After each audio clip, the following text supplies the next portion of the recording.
What's up, Tyndale, and welcome to episode 3 of CAE Pods. Now, before we start today, we just want to acknowledge those of you who have been watching some of these episodes with us and just want to say thank you. This is a whole new experience for us, but we're grateful to have some people on board learning with us about all of these ESL skills. Now, I know it's been a couple of months since we had our last episode, so let's just recap. In episode 1, we were looking at listening skills. How to take notes effectively in class, how do you listen well to your professors, those kinds of things. And then in episode 2, we looked at speaking skills, or more specifically, how do you do academic presentations well? How do you present well to your class, to your professor, all of those kinds of things. And these next couple of episodes are going to focus more on those obvious skills for academic work. Next time, we're going to focus on writing. Yay. But for this week, well, I'm Brent. I'm Kerrie, and in today's episode, we're going to dive into reading skills. Reading is such a big part of university, but it can also be very intimidating sometimes, especially when you're reading something in a language that you're not really familiar with. So I'll be talking about that, and then our special guest, which I'm very excited about, will talk to us more about research tips. How do we narrow down what's a good source, and how do we know if we can read it? Yeah, no, this all sounds good. Very excited about all of this. But let's start with some of what you were just saying, Kerrie. I think a lot of students struggle with reading. For one thing, they might not think it's worth their time. Do I even need to do the readings for my classes? But even when you do end up doing the readings, it can feel like a lot of work to understand what that reading's about. So let's talk some of those challenges. Where do you find that students tend to struggle with their readings? So when I was doing the research, I found that there are a lot of challenges when it comes to reading, but for the sake of this podcast, I'm just going to talk about 3, the magic number 3. Why not, right?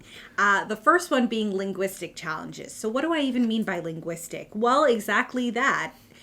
In a lot of academic reading, there could be dense or concise language that's used because a lot of these pieces have lots of information, and this tends to be mentally tiring to read.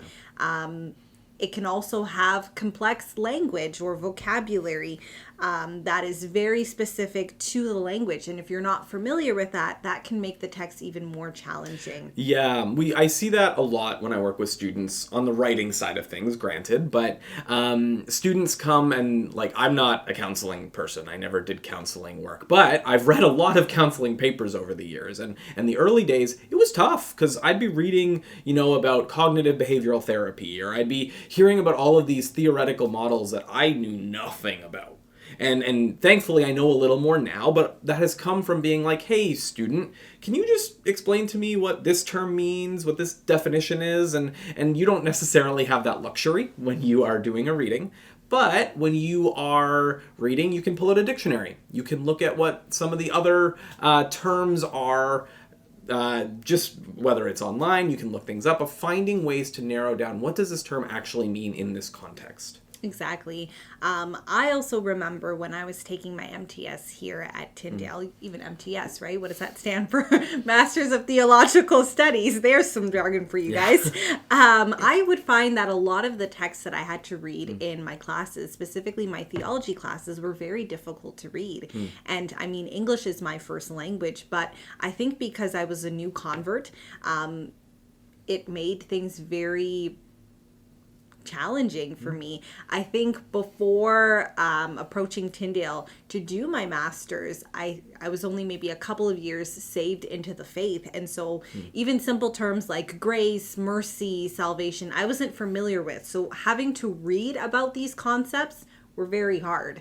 But I would say because I had really great professors, and you guys have really good professors, a lot of the times they would spend time with me after class and talk about the reading because they wanted to know what are my opinions and what did I think, right? I think what I found is a lot of the times, even if I just took a stab at it and I was honest with them and I said, hey, I tried to read the first paragraph. This is what I think it's saying. They would appreciate that because your professors want to set you up for success. And I think something I didn't mention is when I was taking my degree, it was completely online because it was during the pandemic. So that made things even more challenging. But the point is that there can be a lot of layers as to why reading is difficult, but please make use of your professors. They are great resources. I know you can sometimes feel silly, like if I ask this question, like what are they going to think of me? Or maybe they're going to be mad because I didn't do the class reading. That's usually not the case 9 times out of 10. They want you to be honest so that they can help you. Well, they want you to understand, right? Like that's their goal. They want you to understand the course content, and that includes the readings that you're looking at. I think your example is actually really good at talking about a different side of this. There's obviously, there's obviously this like piece of the language itself, the words that we're reading that could be difficult to understand. But there is also sometimes just a cultural piece to it. I think there are ways that we write papers in North America. We'll talk a little bit more about that next time. But there's just structures that you might not be familiar with because maybe the way that you write arguments or the way that you understand a text looks different. So like you might not know to look for the thesis statement in a journal article, but that's something that might come as you get practice. You learn how things operate in this context. But even just as Kerrie was saying, being new to the faith and not being familiar with certain terms, that's sort of just like cultural context in general. When you come to a new culture, there are assumptions we have just by default that you might not realize, and that happens no matter what culture we're talking in. So if we can talk Canadian for a second, the running joke is that we're all very sorry about everything. We love to apologize, and that's sort of true. But there's also kind of this idea that saying sorry doesn't actually always mean an apology for us. It's sometimes just a way of being like, hey, I need to scooch by you for a second. So if you read that in a text, it might not necessarily just be about apologies. It can have more to it. Or even symbols, right? Like, we love maple leaves because they're on our flag. And so whenever we see that represents us to the world. We put them on backpacks when we go traveling so that people know we're Canadians, right? So these are like silly examples and basic things, but this is the reality of stuff. When you enter a new culture and you read, there are times when you're doing your readings that they're just going to make assumptions because that culture, everybody knows it. So what is going to help you maybe is just as time goes on, when you read something, you're like, why did they do that? Why did they say that? Talk to someone from the culture and be like, do you know what this is about? Is this something that I just I'm not familiar with? I think that can go a long way to getting you started. Exactly. And that brings me to my next challenge that I found in reading, which are emotional and motivational challenges. Sometimes when you're reading something that's difficult, you might not have a lot of confidence when you approach it. Or worst case, you start to develop stress or feel anxious around reading something that is challenging. You might feel confused. Why am I reading this? Why do I need to read this? What am I reading this for? And that often leads us to procrastinate. I think as humans, we don't like doing difficult things, let's be honest. And we end up not doing it at all. And then you realize, okay, well, I needed to read for my 8 a.m. class the next day and I haven't gotten around to do it. But I think we just need to be honest with ourselves and just take a crack at it. Yeah. Reading can be daunting. And if you have 20 pages to read for a class... Especially when it's dense. Maybe don't sit down and read those 20 pages all in one sitting. Break it up. Maybe read a couple of pages here and there at a time. Try to digest what you're reading and then get back to it. Even as I say this out loud, I'm thinking about a cow and how they digest their food. So fun fact, they have 4 stomachs. Crazy. They have 3 other stomachs more than us. But they actually take the time to digest their food. And this is kind of gross. They bring it back up and they digest it again and bring it back up. But how am I tying this to reading? I think if we kind of did a similar thing in terms of reading difficult texts, we would understand what we're reading a lot better. I think if we read a couple of pages and walked away from it and kind of sat down and digested or ruminated or reflected on what we just read, talked about it maybe with a colleague, and then came back to read the next couple of pages, we would actually understand those first 2 pages a lot better than trying to tackle 20 pages, which can be very intimidating all in one sitting. Well, and I actually think some reading is better than no reading. Yeah. Like, I've heard some students say, like, if you've got... Because it's not always just one reading. Sometimes you have 5 classes, and you need to read for 5 different things, and they each have 20 pages, and you're like, I don't have time for that. Yeah. So I've heard some people say, well, getting to 2 of them is better than getting to none of them. Exactly. Right? So sometimes it does just mean buckling down, taking that time. It might take a little more time, but spending that time to work through and understand, it's better to do something than nothing. Exactly. And Brent, you're just cueing me on to my next set of challenges, which are cognitive challenges. So when I was doing some research, it says that people who tend to be non-native speakers, so English is not their first language, take significantly longer when they're reading academic texts. And this kind of puts them at a disadvantage, especially if they know, okay, this is going to take a longer time. They may not even want to do it. Like we talked about procrastinating before, but I mean, if you know something is going to take 3 hours, but you want to, or you only have 1 hour to do it, you may not feel inclined to do so. But the thing is, like what Brent said, a little bit of reading is better than no reading at all. And honestly, I think I said this before, approach your professors. If you tell them, hey, I tried to take a crack at the text that we're supposed to talk about in this class, I really couldn't make it past the first couple of paragraphs. Like, they will actually value your honesty rather than saying, yeah, I read the whole thing, and then you don't really understand anything that happened, and you're not able to participate in the class discussion, or you're not able to work on an assignment that's due in a couple of weeks. Well, and what's great about that too is they might actually be able to point you to resources that can help you to understand. Maybe just going from scratch is going to be tough, but they can be like, hey, take a look at this book, take a look at this text, take a look at the library, which is what this episode is brought to you by. The Tyndale Library, the proud keeper of knowledge, wisdom, and apparently rubber chickens? That's right. With over 120,000 physical books, plus who knows how many online resources, the library is more than just shelves and silence. It's a place where you can find academic journals, world-class research support, and if you dig deep enough, cassette tapes. Because, maybe you really want to study like it's 1989. If you need a quiet space to get work done, the library's got you. If you need an expert to help you find credible sources, the librarians have you covered. If you need puppets, because who'd have thought there's a whole room of puppets downstairs and you can actually check them out. So whether you're writing a paper, seeking wisdom, or just borrowing a rubber chicken for science, I don't know, the library has what you need. It is the best place on campus to satisfy your curiosity and live out that studious student life. And speaking of the library, we actually have Leah from the library here today as our special guest. Welcome to the podcast, Leah. Thank you. Let's give a little bit of background on this. Leah was a seminary student here, but she didn't actually set out to go to seminary or to become a librarian for that matter, and she felt very directionless when she arrived here in Toronto in 2011.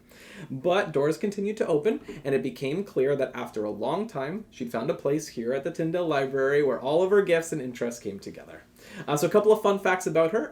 Apparently, you met Audrey Hepburn in person. Mm-hmm. How old were you? I was 3. Oh. I know. That's kind of lovely. Yeah. And I see here that you read Les Mis, or Les Miserables, in the original French? Yeah. No.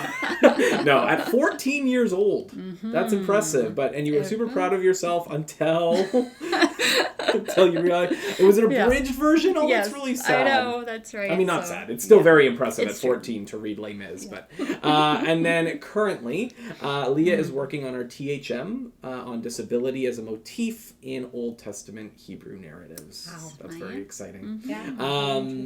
No, I would actually love to hear more about that. Maybe that can be a future podcast. Sure. Right. But let's dive in on some of this stuff. So we've talked so far about reading challenges, things that students may find, especially if English isn't their first language, how to read effectively. But you spend a lot of time in books and articles and things like that. I do. And we can talk about some reading strategies, but I think it would just help our viewers to get a sense of just like what is good on the research side of things. How do they can they approach their research well and effectively to maybe tackle reading in a more easy or beneficial way? Yeah, sure. So, yeah, I mean, I was a university student too once. And so back in the day, before university, I was very, very confident in my virtually non-existent research skills until my very first research paper on the Crusades, where I was confronted with so much information, not only what was written during the Crusades, but about the Crusades. And being as inexperienced as I had no context and no strategy beyond going to the physical shelves and grabbing the first 5 books that I saw, and did lots of reading without understanding. I learned very quickly that I was reading hard, but I wasn't reading smart. So, being a librarian, this is going to center around reading for research, but I think these can be applied to lots of different types of reading as well. So I know it kind of seems simplistic to start here, and it kind of goes without saying in a way, but reading for research is not like any other kind of reading. And so if you think you're going to approach reading for research in the same way you do other reading, you're going to run into problems very quickly. So you're not reading for pleasure, although you may very much enjoy, you may very much enjoy what you're reading, but it's not like picking up a mystery novel or a romance novel that you can finish in a couple hours. So it's not like reading for pleasure. It's not like reading for an exam, which is, the kind of reading where you're retaining information. And it's not even just reading in order to understand, which is true. But what kind of sets reading for research apart is that you are reading to engage. You're reading to understand the dialogue. Where does your paper fit into it? And the idea is then that you're entering into a conversation on that topic, but in a similar way that you wouldn't walk into a conversation midway and be able to just jump in and talk about what's being talked about. You have to figure out what came before. You have to learn the background. You have to learn the vocabulary. I love that. I actually think we use similar language when we talk about paper writing, which makes sense because research goes into that. But the idea, like when you're crafting your thesis or when you're gathering this research for your stuff, you're trying to understand what is going on currently in the conversation, and then how can I now step into it with my own 2 cents? Exactly. I love that. Yeah. I am a big fan of one-liners, so when you said read smart, not read hard, that got me. Because we're having a conversation right now, and so Leah didn't just jump into Brent and my conversation midway. She had to do research and then bring that into our conversation so that it could be more rich and engaging. But it also sounds like, if I understand correctly, what you're saying is that when you're reading for research, you're almost having a conversation with the text that you're reading. And then you're able to take that conversation you have with the text and make it bigger by including other people into it. Yeah, because let's say you're coming into a conversation on the Atonement with John Calvin and John Piper and N.T. Wright. They all are coming from their own starting places. They're in an ongoing dialogue already. And if you say, hey, I want to be in this conversation, you kind of have to have an idea of who are the people talking. And when they talk about atonement, what are they talking about?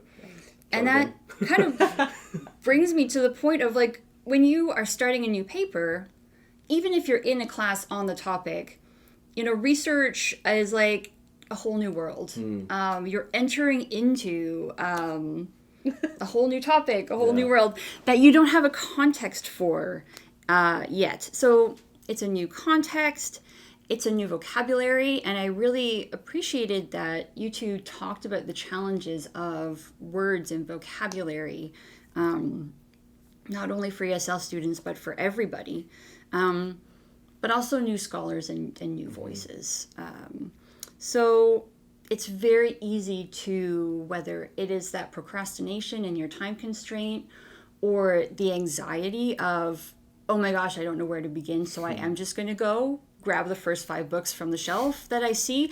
And that's totally understandable, because if you have never learned about this, or no one's talked to you about reading smarter, not harder for research, all you know how to do is type your keyword into Atla or grab the first 5 books off the shelf. And then you quickly end up in that place of, well, I'm not understanding anything I'm reading. Exactly.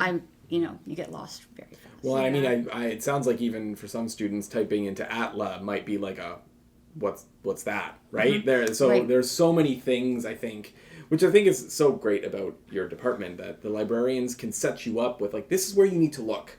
So you don't just pick those first 5 books, which I have definitely been guilty of in the past. But like finding the good resources, not just the easily accessible ones. I mean, we all have, right? I love that you mentioned A Whole New World. My mind, because I'm a big Disney fan, went to Aladdin. And because I love to sing, I was like singing it in my head, but also trying to focus. But then, that goes back to what we were talking about earlier with jargon, right? If you are not familiar with the book or the movie, you wouldn't really get that reference to Aladdin. Yeah. And that's where the reading smarter, not harder comes in, because, like, how can you set yourself up for success in terms of reading? And I know it seems counterintuitive to do some pre-reading before you even begin your reading for research. But I am here to sell you on the 2 places to start. So instead of just diving into the deep end, I'm going to tell you how to wade into the shallow end, so that as you go deeper and deeper, you're not going to start drowning. You're going to know the strokes. You're going to know how to stay afloat. So that's my analogy, and my jumping off point to get on my soapbox about dictionaries and encyclopedias, which some people don't even know that those exist anymore. A lot of people say, well, with the internet, aren't we past using dictionaries and encyclopedias? But if you think about how your professor asks you to use peer-reviewed journals, you also have to use academic reference resources and not just the AI overview in Google. So I can't just pull off like Merriam-Webster from my shelf, and we've got some dictionaries on the shelf over there, but like that's not going to cut it? It's not a bad place to start. Okay. It's not a bad place to start. And dictionaries have a place in what I'm going to talk about. Reference resources are the resources that give you all the context, vocabulary, and background information on a topic. They give you the history. They give you an overview. Again, they will help you learn the key terms. And this is important because these are all the things that you need to know for your research to make sense. So if you're writing a paper on John Calvin's view of politics, if you don't understand what was happening in Europe at the time, then everything that John Calvin is saying is just going to seem very confusing and abstract. Whereas if you know about the relationship between religion and politics at the time, suddenly all that Calvin is saying about creating a Christian society is going to click into place. So that background is important. You also learned who are the key scholars. So like I was saying, if you are talking about atonement, everybody and their cousin has written about atonement. It's such a big, broad topic that if you look at who has written about atonement, you're going to find 100 people. And that's the moment where the anxiety kicks in and it starts to break down. But you go to a good theological encyclopedia and you realize, oh, these are the 5 important people who are talking about atonement.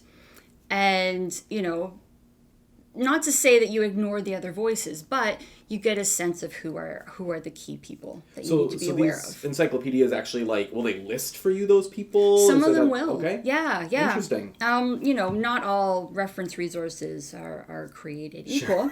But a really good one will tell you, in the history of the conversation about atonement, these are the main ideas. These are the main theories. These Yeah. are the people who came up with them. And suddenly, it opens the door to understanding the whole dialogue about it. Yeah. And then, hopefully, then developing your own thesis that has a place somewhere in that conversation. See, I think that's really helpful that you said that.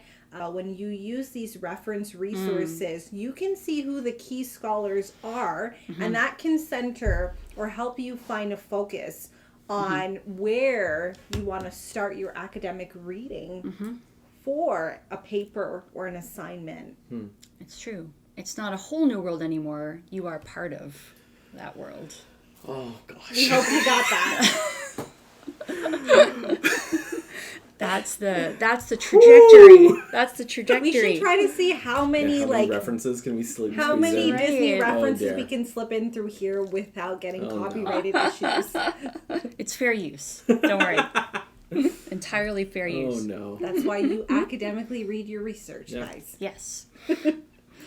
Yeah, and I guess to keep following up and to connect it to what you were talking about before, as you're reading your reference resource, you will encounter all the vocabulary.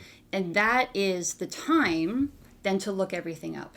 Look everything up before, so that once you get into your sources, you're not having to step away. Remove yourself from the resource to look up the words you don't understand. If you start with a reference resource, you can be looking things up as you go. And again, you're putting all those tools in your tool belt so that as you do your research, you already have done the work of looking up those words. So with that, like, I think it's easy to be like, just look up the terms in advance. But what if a student doesn't know what terms they need to look up? Like, sure, maybe you're doing a paper on the atonement, and they know, okay, I should probably look up atonement. But there might be like 4 or 5 other words, like they might not realize. So is that like a talk to your professor situation? Is that a, as the words come up in this pre-reading? Like what? How do we find the background knowledge that we need to know? How do we know what to look for? Okay, so I have a really good friend whose first language is Cantonese, and she started in the counseling program. And from the very beginning, she would have her textbooks or she would have a notebook, and as she was reading, she would write down all the words that she didn't understand. And then you also then gather your other resources, because you're not researching in a vacuum. You're researching with your classmates. You are researching, you have a professor, you have a shepherd in your class. Even as a librarian, I will say you have the internet and YouTube videos. And so once you have your list that you have generated yourself of words that you don't understand, you can do the work of, what are just the words, the English words that I don't know? Which are the terms that are that I need to know for my discipline of study or to write this paper? And then you think about your other resources and who can help me figure out this information. Yeah, love that. It's great. Yes. So in addition to reference resources, which give you all the background, then go find something recent. Because if you read something from the 1990s, in a lot of disciplines, in biblical studies and theology, maybe not in psychology, but that's okay. Like someone said something key in the 1990s, but you still have a good 30 years that aren't being covered. And so when I started my research on disability, John Kessler said, there's a journal called Currents in Biblical Research. And they basically, and I found one from the previous year, and it got me caught up on all the recent conversations around disability and the Old Testament. So if you find something current, then you're basically filling that gap of the last 10, 20 years of making sure, yes, I know the background, but I also know the current dialogues that are happening in this context. Well, and I noticed you said, like, maybe not for psychology, because I know things like psychology counseling, it's a bit of a different story there. They're not necessarily as okay with something from the 90s. Yes.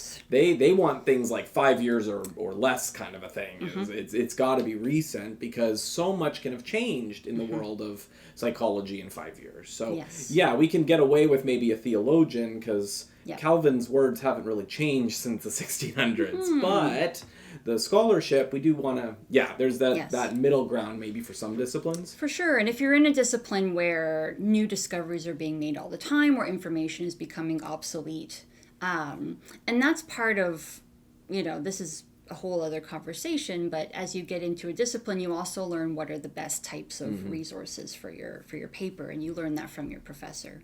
Okay, so with the research in mind then, we know how to get ready. Yes. What would you recommend now? Okay, I've done my encyclopedias, I've done my pre-reading, I've read something recent, now I've got this article in front of me. What are some strategies you recommend for helping students read well? Sure. So you've got the article in front of you, you've got the book in front of you, but now you're coming to that book kind of with your toolbox full of, well, I know the terms, I know the people, I know the context. And so then you do have the tools to start putting some of these helpful reading practices into, or start using some of these helpful reading practices. Like if you have a whole book, read your introduction first, because the introduction is going to tell you the author's thesis. It's going to tell you how the author intends to prove her thesis. And it's also going to give you an idea of where that author is coming from. Where do they see themselves in that dialogue that you have just done a little bit of work to learn? Who's in the dialogue? What are they talking about? The author is going to give away whether they think they are or not. Where are they in that dialogue? And so you get all those important pieces. And then read the conclusion, and you figure out where did that author end up. What are their key takeaways? What are their ideas on the topic? And once you have that, then you can skim the parts of the book or the article that seem the most relevant to your paper. And this you can actually start to do, again, because you've done all that pre-reading. It makes sense. And you can do this with articles. I mean, articles helpfully often come with an abstract that give you a lot of helpful information. So it's knowing which parts of a book or an article are going to be the most helpful, so that you're not reading from beginning to end and spending time reading things that you don't need to be reading. Yeah, I talk about it sometimes as this idea of mining for gold. Yes, read the intro and the conclusion thoroughly, make sure you understand. But often you don't, when you're reading for research anyway, you don't need to read everything thoroughly. You're reading to have an idea of what do I need to include in my paper. So look for those sections that focus on the topics relevant to you. I can't say I've written a lot of papers on the atonement, but if you know you're looking for one particular theory of the atonement, you don't have to read all 4 theories. You just need to read one of them. So just zero in on those things, or use the index, Control F for the important terms, things like that. Yeah, I mean, thanks to ebooks, you can run a search. Now, you still have to read the intro and conclusion, because taking quotes out of context can actually make you look very silly when your professor goes, well, that doesn't mean what you think it means. So still get the context. But you can run a search in an ebook. It just giving you more electronic tools to zoom in on your. Speaking about taking things out of context, I did some research. Cows don't have 4 stomachs. They have 1 stomach, 4 compartments, right? We hope you guys have been mining for some gold with our podcast series. Leah, thank you so much for being our special guest today. I know we have thrown a lot at you guys, but we do hope you have taken away some golden nuggets from this episode. We spoke a lot about the reading challenges that you might come across when you're approaching an academic text, like cognitive challenges, emotional and motivational challenges, linguistic challenges, but we've also given you a lot of research tips and techniques that we hope will set you up for success. I think Leah said it best when she said, don't read hard, read smart. And with that, we're going to say happy learning.